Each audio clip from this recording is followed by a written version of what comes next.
नमस्कार दोस्तों, मैं हूं शेखावत और आप देख रहे हैं एसएससी हब। तो फ्रेंड्स, अभी तक हमने 10 प्रैक्टिस सेट कर लिए हैं। आज का हमारा प्रैक्टिस सेट नंबर 11 है।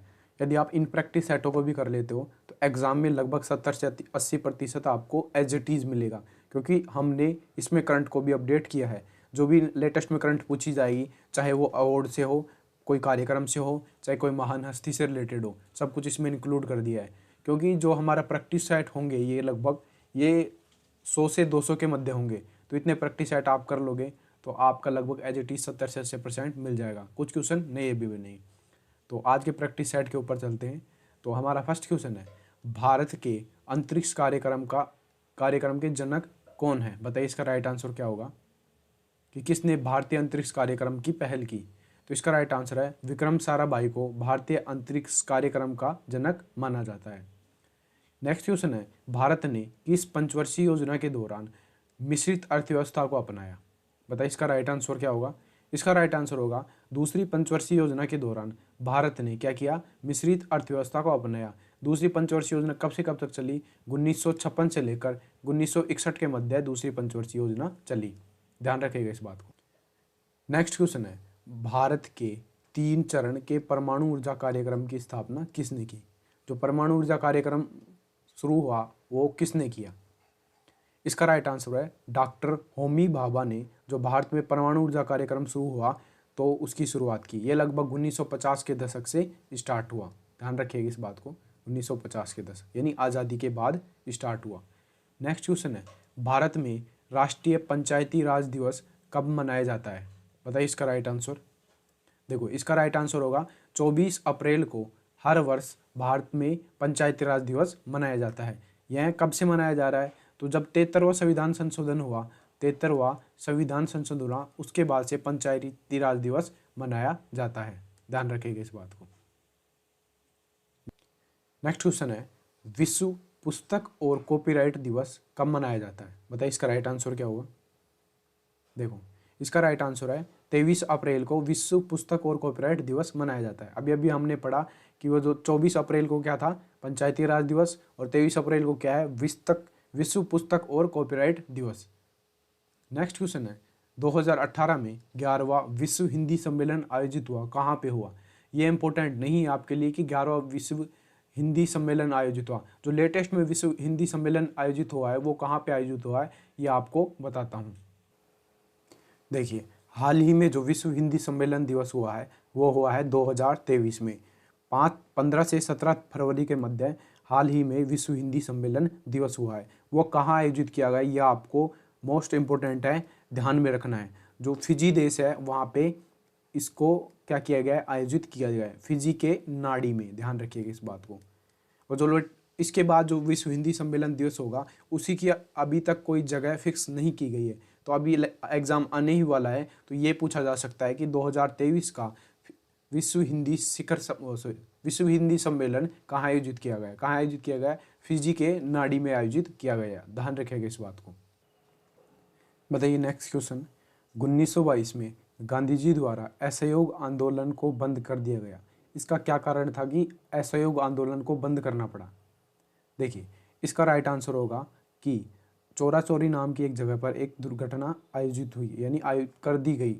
उत्तर प्रदेश के चोरा चोरी में एक पुलिस स्टेशन को भीड़ ने आग के हवाले कर दिया, यानी कि एक पुलिस स्टेशन को भीड़ ने आग पकड़ा दी, यानी आग लगा दी उसमें। उसके कारण गांधी जी ने असहयोग आंदोलन को क्या कर दिया? बंद कर दिया।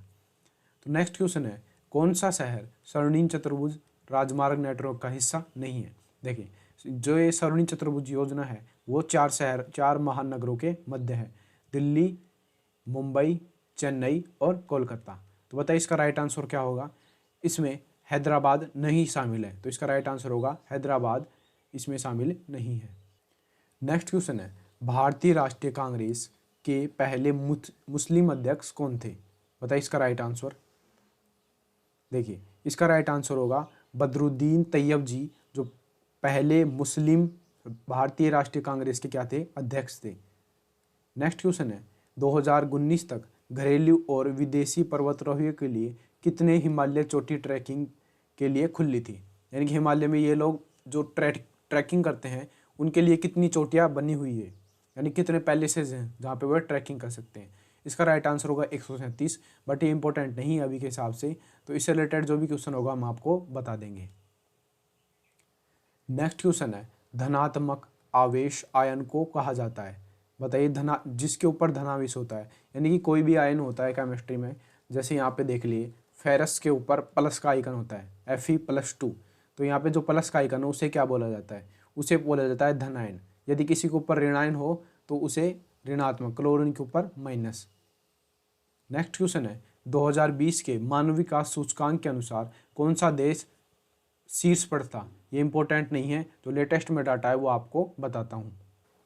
देखिए, जो लेटेस्ट डाटा है, जो रिपोर्ट है 2024 के अनुसार, यानी कि 2025 की अभी तक कोई रिपोर्ट नहीं आई है। 2024 के अनुसार मानव विकास सूचकांक में पहले स्थान पर कौन है। बताइए इसका राइट आंसर।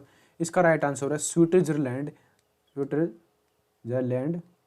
पहले स्थान पर है। किसमें? 2024 की रिपोर्ट के अनुसार मानव विकास सूचकांक में। ध्यान रखिएगा इस बात को, ये इंपॉर्टेंट है।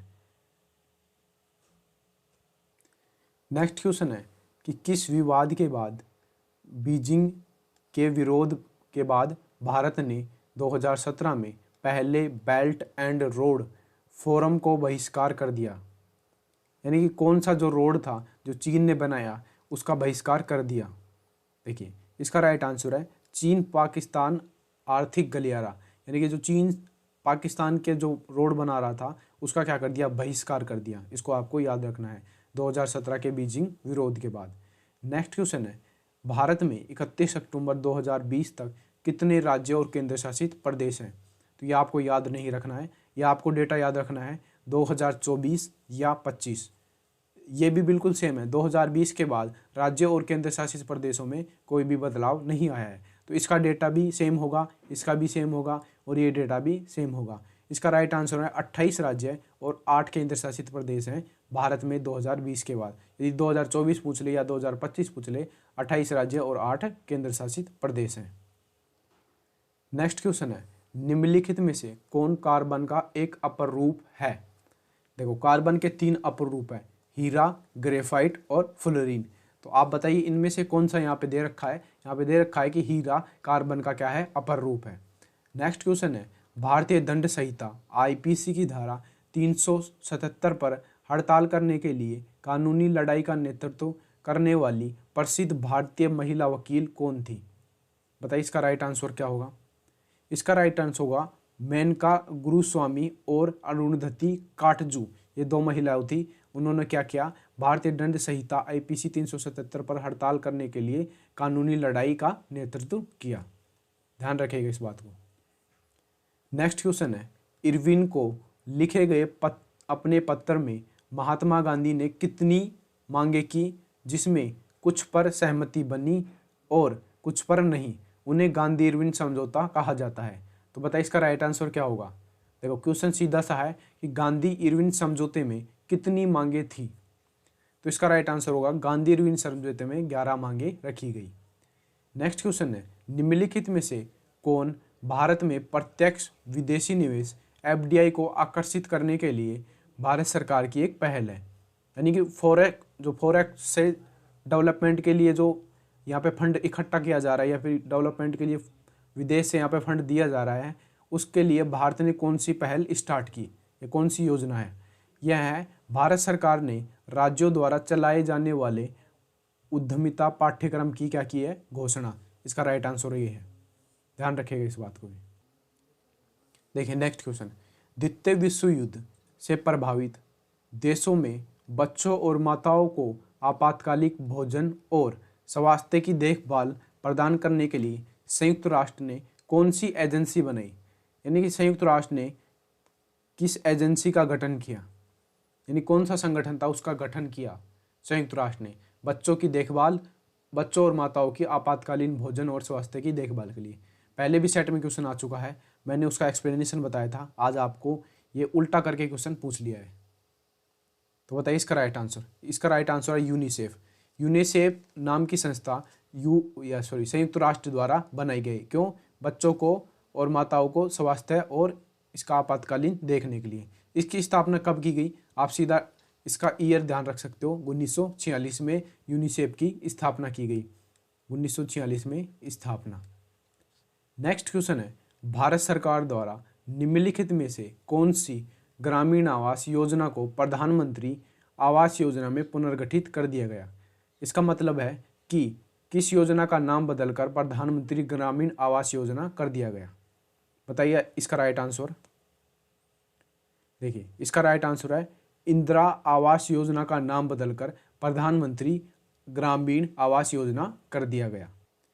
नेक्स्ट क्वेश्चन है, विश्व का सबसे व्यस्ततम समुद्री मार्ग कौन सा है। बताइए इसका राइट आंसर। इसका राइट आंसर है उत्तरी अटलांटिक समुद्री मार्ग, जो क्या है विश्व का सबसे व्यस्ततम समुद्री मार्ग है। और एक बात ध्यान रखिएगा कि भारत में कौन सा सबसे व्यस्ततम राजमार्ग है। राजमार्ग नंबर या तो NH 8 आ जाए या फिर 48 आ जाए। भारत का सबसे व्यस्ततम क्या है, राजमार्ग है, ध्यान रखिएगा इस बात को भी। नेक्स्ट क्वेश्चन है, भारत ने पहला परमाणु परीक्षण कब किया। बताइए इसका राइट आंसर क्या होगा। इसका राइट आंसर है 1974 में भारत ने अपना पहला परमाणु परीक्षण किया। उसका नाम क्या था, इस्माइल बुद्धा। इस्माइल बुद्धा पहले परमाणु परीक्षण का नाम था। दूसरा परमाणु परीक्षण का नाम क्या था, ऑपरेशन शक्ति। यह पूछा जा चुका है, पहले सेट में मैंने आपको बताया था। देखिए नेक्स्ट क्वेश्चन है, 2023 में एशियाई कप फुटबॉल टूर्नामेंट की मेजबानी कौन सा देश करेगा। यानी कि जो पहले हो चुका है ये 2023 वाला, 2023 के जो एशियाई फुटबॉल जो टूर्नामेंट हुआ है उसकी मेजबानी किसने की, कतर ने की। एशियाई जो फुटबॉल टूर्नामेंट होता है हर 4 साल में आयोजित होता है, ध्यान रखिएगा हर 4 साल में इसको आयोजित किया जाता है। जो 2023 का जो एशियाई फुटबॉल कप टूर्नामेंट है वो किसने जीता है, विन कौन किया है, विन किया है कतर। जॉर्डन को हराकर कतर ने इस फुटबॉल एशियाई टूर्नामेंट को जीता है। इसके बाद कब होगा ये पूछा जा सकता है कि 2027 का जो फुटबॉल एशियाई कप है वो कौन आयोजित करेगा। तो यहाँ पर जो 2027 का जो फुटबॉल एशिया टूर्नामेंट होगा उसकी मेज़बानी सऊदी अरब ने बोला है कि हम करेंगे। सऊदी अरब ध्यान रखिएगा इस बात को। ये पूछा जा सकता है कि आगामी 2027 फुटबॉल एशिया टूर्नामेंट का आयोजन कौन करेगा, सऊदी अरब इसका आयोजन करेगा। नेक्स्ट क्वेश्चन है, 1920 से लेकर 22 तक असहयोग आंदोलन का नेतृत्व किसने किया। तो इसका राइट आंसर है महात्मा गांधी ने असहयोग आंदोलन का क्या किया, नेतृत्व किया, ध्यान रखिएगा। नेक्स्ट क्वेश्चन है, निम्नलिखित में से कौन एक कंप्यूटर घटक नहीं है। बताइए इसका राइट आंसर। देखिए कंप्यूटर के पार्ट में घटक में मेमोरी भी है, CPU भी है, ALU भी है। जो पेपर है जो कंप्यूटर का घटक नहीं है, तो इसका राइट आंसर होगा पेपर कंप्यूटर का घटक नहीं है। नेक्स्ट क्वेश्चन है, श्वसन तंत्र से संबंधित विभिन्न रोग किस प्रकार के प्रदूषण के कारण होते हैं। जो हमारा रेस्पिरेटरी सिस्टम है उसमें किसके कारण रोग हो जाते हैं। जैसे हम श्वास लेंगे तो वो किसके कारण रोग होगा, तो इसका राइट आंसर है वायु के कारण ही श्वसन तंत्र में क्या होंगे, रोग होंगे। नेक्स्ट क्वेश्चन है, देखो क्वेश्चन है, कंप्यूटर पर दूरस्थ लॉगिन की सुविधा क्या कहलाती है। यानी कि देखो जो इस टाइम पे मैं ये लैपटॉप चला रहा हूँ, इस लैपटॉप को यदि कोई दूसरा एक्सेस कर ले, एक्सेस मतलब किसी दूसरे के नियंत्रण में चल जाए, उसे क्या बोलते हैं, उसे बोलते हैं टेलनेट। यानी कि दूसरे से किसी के दूसरे डिवाइस को कंट्रोल करना, उसे कंप्यूटर की दूरस्थ लॉगिन को क्या बोलते हैं, टेलनेट। देखिए ये यहाँ पे भारत नहीं है, ध्यान रखिएगा इस बात को कि ये है यहाँ पे संयुक्त राष्ट्र संघ के कितने संगठन हैं, यानी कुल कितने संगठन संयुक्त राष्ट्र संगठन में। तो इसका राइट आंसर है टोटल 26 संगठन है संयुक्त राष्ट्र संगठन के अंदर, जिसमें सुरक्षा परिषद और जो इंटरनेशनल न्यायिक बोर्ड होता है वो सब कुछ जैसे करके टोटल कितने संगठन है, 28। नाम याद नहीं रखने हैं 28 का 28 को, बस इतना, सॉरी आपको याद रखना है 26। टोटल कितने हैं, 26 संगठन संयुक्त राष्ट्र संघ के अंदर हैं। नेक्स्ट क्वेश्चन है, भारत सरकार ने किस भारतीय मसाले के लिए अमेरिकी पेटेंट को चुनौती दी और उन्हें इसे रद्द करने पर मजबूर कर दिया। यानी कि जो पेटेंट करवाते हैं, यदि आपने किसी चीज़ को बना लिया तो उसको पेटेंट के लिए अमेरिकी जो संस्थान है वहाँ पे आपको पेटेंट करवाना पड़ता है। तो भारतीय किस संस्थान ने मजबूर कर दिया कि इसके पेटेंट को ख़त्म किया जाए। हल्दी के पैटर्न को क्या कर दिया गया, ख़त्म कर दिया गया। नेक्स्ट क्वेश्चन है 2019 की जीडीपी में भारत की रैंकिंग क्या थी, बताइए इसका राइट आंसर। देखिए ये इंपॉर्टेंट नहीं है, 2019 की जीडीपी के अनुसार आपको ध्यान रखना है, एग्जाम में आ जाए 2024 या 2025 की जीडीपी के अनुसार भारत की रैंकिंग क्या थी। तो इसकी रैंकिंग थी पाँचवीं रैंकिंग थी 2024 या 25 में। तो फर्स्ट स्थान पे कौन था, फर्स्ट पे था अमेरिका और दूसरे पे चीन। अमेरिका फर्स्ट पे था और दूसरे नंबर पे कौन था, चीन सेकंड पे था और पाँचवें स्थान पर कौन था, भारत। इस बात का आपको ध्यान रखना है। नेक्स्ट क्वेश्चन है पर्यावरण और वन के संदर्भ में WCCB का क्या अर्थ है, बताइए इसका राइट आंसर। WCCB का अर्थ अब बताइए। इसका राइट आंसर है वन्य जीव अपराध नियंत्रण ब्यूरो। इसका पूरा फुल फॉर्म क्या है, WCCB, वन्य जीव अपराध नियंत्रण ब्यूरो। इसका फुल फॉर्म है WCCB, ध्यान रखिएगा। नेक्स्ट क्वेश्चन है उस तत्व का नाम बताइए जिसका इलेक्ट्रॉनिक विन्यास 287 है, बताइए। देखिए इसको इलेक्ट्रॉनिक विन्यास कौन से का होगा, देखिए यहाँ पे कितना दे रखा है, 8 और 2 10 और 7 17, यानी कि 17 पर कौन आता है, क्लोरीन क्या है 17 पर, इसका इलेक्ट्रॉनिक विन्यास क्या होगा, 17 होगा। तो इलेक्ट्रॉनिक विन्यास में सबसे पहले 2 इलेक्ट्रॉन पहली कक्षा में, दूसरी में 8, फिर तीसरे में भी 8 इलेक्ट्रॉन भरे जाते हैं, जबकि क्लोरीन में 7 ही इलेक्ट्रॉन है। तो इसका राइट आंसर होगा क्लोरीन का इलेक्ट्रॉनिक विन्यास 17 है, जिसमें 2, 8 और 7 इलेक्ट्रॉन भरे जाएंगे। बताइए नेक्स्ट क्वेश्चन, 2011 की जनगणना के अनुसार भारत का सबसे अधिक आबादी वाला राज्य कौन सा है, बताइए इसका राइट आंसर क्या होगा। देखिए इसका राइट आंसर है यूपी, यानी उत्तर प्रदेश भारत का सर्वाधिक आबादी वाला राज्य है। इसमें लगभग 16.16% लोग निवास करते हैं टोटल भारत के। भारत में की 2011 की जनगणना के अनुसार 121 करोड़ आबादी थी, 121 करोड़ का 16.16% लोग कहाँ पे निवास करते हैं, उत्तर प्रदेश में। नेक्स्ट क्वेश्चन है पेरीफेरल IO यानी इनपुट आउटपुट में कितने आउटपुट पोर्ट होते हैं, बताइए। पेरीफेरल में कितने आउटपुट पोर्ट मौजूद होते हैं। देखिए इसका राइट आंसर है 256 आउटपुट पोर्ट मौजूद होते हैं, किसमें, पेरीफेरल में। इंपॉर्टेंट क्वेश्चन है। नेक्स्ट क्वेश्चन है रोलेट एक्ट कब पारित किया गया, बताइए इसका राइट आंसर। सभी को पता है रोलेट एक्ट 1919 में पारित किया गया। रोलेट एक्ट के विरुद्ध में ही जलियांवाला बाग हत्याकांड 13 अप्रैल 1919 को हुआ था। नेक्स्ट क्वेश्चन है केंद्र और राज्य सरकार द्वारा कौन सा वाटरशेड विकास और प्रबंधन कार्यक्रम लागू किया जा रहा है, तो इसका राइट आंसर होगा हरियाली नाम का जो कार्यक्रम है वो लागू किया जा रहा है वाटरशेड और विकास प्रबंधन के लिए। तो नेक्स्ट क्वेश्चन है कि भारत को अक्टूबर 2020 तक कितनी बार राष्ट्रीय सुरक्षा परिषद का अस्थायी सदस्य के रूप में चुना गया, यानी अध्यक्षता दी गई, कितनी बार। देखिए ये इंपॉर्टेंट नहीं है, या आ जाए 2024 या 2025 तक भारत को कितनी बार संयुक्त राष्ट्रीय सुरक्षा परिषद का अस्थायी अध्यक्ष चुना जा चुका है, बताइए इसका राइट आंसर क्या होगा। इसका राइट आंसर है टोटल अब तक 8 बार चुना जा चुका है। लास्ट बार चुना गया 2021-22 में, लास्ट बार वही था, उसके बाद अभी तक चुना नहीं गई है। टोटल 8 बार क्या की है भारत ने अभी तक राष्ट्रीय सुरक्षा परिषद की क्या की है, अस्थायी अध्यक्षता की है। नेक्स्ट क्वेश्चन है निम्नलिखित में से कौन खाद्य श्रृंखला के तीसरे पोषी स्तर के अंतर्गत आता है, यानी खाद्य श्रृंखला में तीसरे स्तर पर कौन है। देखिए फर्स्ट स्तर पर है उत्पादक, दूसरे स्तर पर है जो प्राथमिक उपभोक्ता है वो, और तीसरे स्तर पर है द्वितीय उपभोक्ता। ध्यान रखिएगा जो द्वितीय उपभोक्ता है वो तीसरे स्तर पर आता है, तो इसका राइट आंसर होगा जो द्वितीय उपभोक्ता है वो खाद्य श्रृंखला में तीसरे स्तर पर आता है। नेक्स्ट क्वेश्चन है खिलाफत आंदोलन का नेतृत्व किसने किया, बताइए इसका राइट आंसर क्या होगा। देखिए जो खिलाफत आंदोलन था वो 1919 में किया गया, तो इसका जो नेतृत्व था अली ब्रदर्स ने किया। तो उनका क्या नाम था अली ब्रदर्स का, उनका नाम था शौकत अली और मोहम्मद अली। इन्होंने क्या किया, खिलाफत आंदोलन का नेतृत्व किया। नेक्स्ट क्वेश्चन है 2018 में जकार्ता में आयोजित एशियाई खेलों में किस देश का सर्वप्रथम स्थान रहा, ये इम्पोर्टेंट नहीं है। हाल ही में जो एशियाई खेल आयोजित हुए हैं उसमें प्रथम स्थान किसका रहा, ये इम्पोर्टेंट है, तो मैं आपको बताता हूँ। देखिए, हाल ही में जो एशियाई खेल आयोजित हुआ है वो 2023 में आयोजित हुए।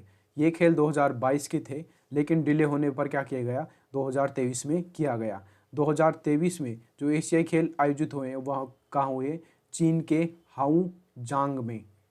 चीन के हाउजांग में जो एशियाई खेल हैं 2023 के वे आयोजित हुए हैं। फर्स्ट स्थान पर कौन रहा, फर्स्ट स्थान पर एशियाई खेलों में चीन का प्रथम स्थान था, ध्यान रखिएगा इस बात को।